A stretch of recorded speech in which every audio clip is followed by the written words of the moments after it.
The night of the company's annual gala was supposed to be a celebration of my wife, Sarah's recent promotion. She looked stunning in a new dress, and I couldn't have been prouder. But as we stepped into the grand ballroom, my world tilted on its axis. Her boss, a man named Mr. Harrison, strode over, his smile slick and predatory. He completely ignored my outstretched hand, wrapping an arm around Sarah's waist and pulling her close. "There's my date for the evening," he boomed, loud enough for everyone to hear. I saw the flash of panic in Sarah's eyes, the way her smile faltered, but she didn't pull away. She just gave a weak laugh and let him lead her toward the head table.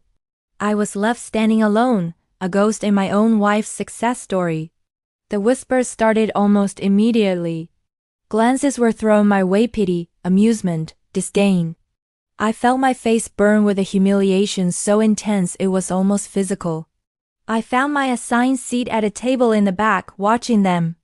Watching him lean in to whisper in her ear, watching her laugh, a little too brightly. Every moment felt like a tiny sharp betrayal. I tried to catch her eye to send a silent plea, but she seemed to have forgotten I even existed. The man next to me, a friendly-looking guy from the accounting department, clapped me on the shoulder. "Tough break, man," he said, shaking his head. "Harrison's a real piece of work. Thinks he owns everyone and everything." His words were meant to be comforting, but they only twisted the knife deeper. He thinks he owns her. And tonight it looked like he was right. My appetite was gone. I just sat there, nursing a glass of water, the ice clinking against the glass like a countdown clock to the end of my marriage. I had to do something. I couldn't just sit here and watch this man publicly claim my wife as his prize, but what could I do? Cause a scene? Get thrown out? Make things even worse for Sarah? My mind was racing, a chaotic storm of anger and despair. I felt trapped, powerless. Then the speeches began. One by one, department heads went up to the podium, droning on about quarterly earnings and future projections. I barely heard a word. My focus was locked on Sarah and Harrison. He had his hand on the back of her chair, his fingers occasionally brushing her shoulder. It was a subtle gesture, but to me, it was a blatant declaration of ownership. The room was filled with applause for someone's accomplishments, but all I could hear was the roaring in my ears. I thought back to when Sarah and I first met. We were college sweethearts, full of dreams and promises. We swore we'd always have each other's backs, that we'd be a team against the world. Where was that team now? Was this promotion, this life she was building, worth sacrificing us? I felt a cold dread creep into my heart. Maybe this wasn't just about tonight. Maybe this had been happening for a while, right under my nose. Finally, it was Harrison's turn to speak. He swaggered to the stage, basking in the applause. He was the CEO, the king of this castle, and he knew it. He started his speech with the usual corporate platitudes, but then his eyes found Sarah in the crowd. "And I want to give a special thanks to the newest star of our team, Sarah," he said, his voice oozing with false sincerity. "Her dedication is unparalleled. She puts in the long hours, does whatever it takes to get the job done. A real company woman." He paused, letting the implication hang in the air. "I'm lucky to have her by my side." My blood ran cold. He wasn't just talking about work. Everyone in that room knew exactly what he was saying. He was branding her. And Sarah? She just smiled. A practiced, polite smile that didn't reach her eyes. That was it. That was the moment something inside me snapped. The humiliation curdled into a cold, hard resolve. He wanted to play a game? Fine, let's play. I pulled out my phone.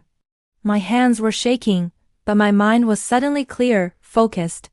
I remembered something Sarah had told me months ago, something she dismissed as a minor issue. Harrison had been pressuring her department to cut corners on a major project, to use cheaper, substandard materials to boost the profit margin. Sarah had fought against it, arguing it was unethical and potentially dangerous, but Harrison had overruled her. She had kept the emails, the documentation, just in case. She'd shown them to me one night. worried but ultimately resigned.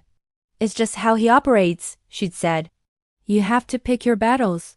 Well, I was about to pick a battle for her. I quickly sent a text to a friend of mine, a journalist who specialized in corporate exposes.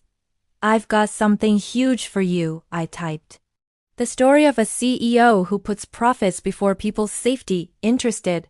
His reply came back almost instantly. Always, send me what you have. With a few taps, I forwarded the evidence.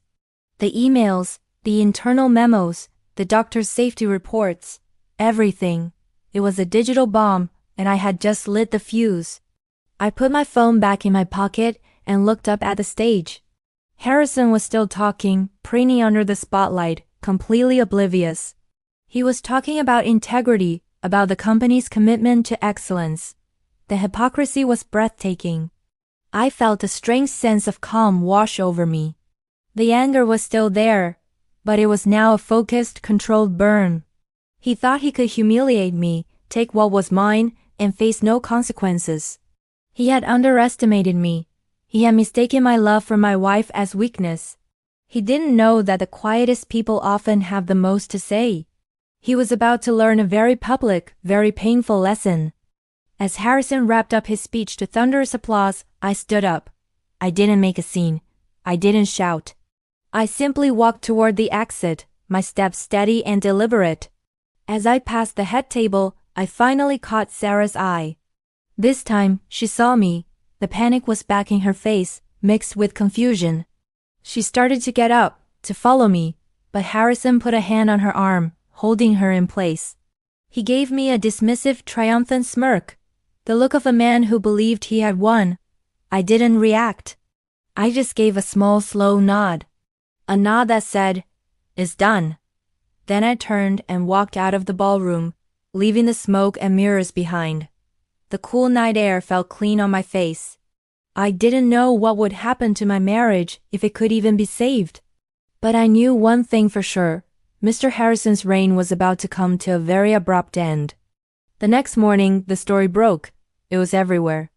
Online news sites, financial blogs, even the morning news shows. CEO under fire for unsafe practices. The company's stock plummeted. The board of directors called an emergency meeting.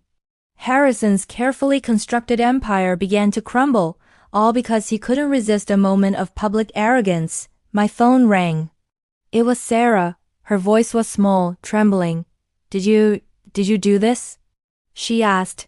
I took a deep breath. "He left me no choice, Sarah. He tried to humiliate me and disrespect our marriage in front of everyone. He showed you who he was." So I showed everyone who he really is. There was a long silence on the other end of the line. I didn't know what she was thinking, whether she was angry or relieved. Finally, she spoke.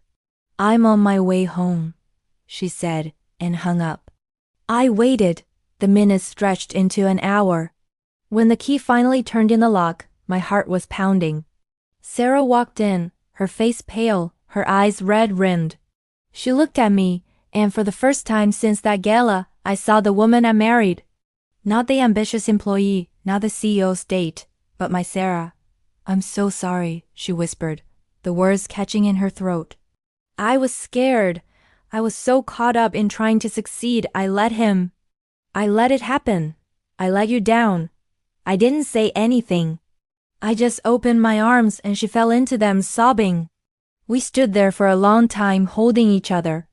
The damage was done, not just to Harrison's career, but to us. Trust had been broken, and it would take a long time to rebuild. But in that moment, holding her, I felt a flicker of hope. The fallout was swift. Harrison was fired. The company issued a public apology and launched a full-scale internal investigation. Sarah quit her job. She said she couldn't work for a company with such a toxic culture, a place that had almost cost her everything. We started talking, really talking, for the first time in a long time. We went to counseling. It was hard. There were arguments, tears, and moments when I thought we wouldn't make it, but we kept trying. We fought for our marriage just as hard as I had fought for my dignity that night. It wasn't a fairy tale ending. It was a slow, painful process of healing. But we learned that true strength isn't about power or position. It's about respect, loyalty, and having the courage to stand up for what's right, especially when it's your own life on the line. And slowly, piece by piece, we started to put our team back together. Thank you for watching. If you enjoyed this story, don't forget to like and subscribe for more.